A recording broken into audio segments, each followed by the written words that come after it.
National Weather Service in Nashville has issued a severe thunderstorm warning for southwestern Davidson County in Middle Tennessee, southeastern Dixon County in Middle Tennessee, northern Williamson County in Middle Tennessee, southeastern Cheatham County in Middle Tennessee, until noon Central Daylight Time.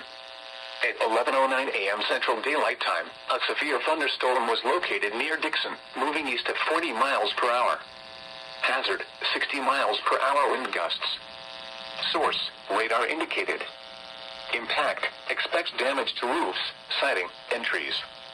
Locations impacted include Franklin, Dixon, Brentwood, Nolensville, Forest Hills, Oak Hill, White Bluff, Belle Meade, Kingston Springs, Pegram, Burns, Bellevue, Antioch, Fairview, Charlotte, Berry Hill, Bells Bend, and Natchez Trace at Highway 96.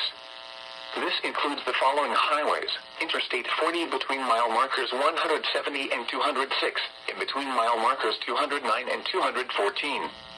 Interstate 65 between mile markers 64 and 82. Interstate 24 between mile markers 52 and 59. Interstate 840 between mile markers 1 and 5. For your protection, move to an interior room on the lowest floor of a building.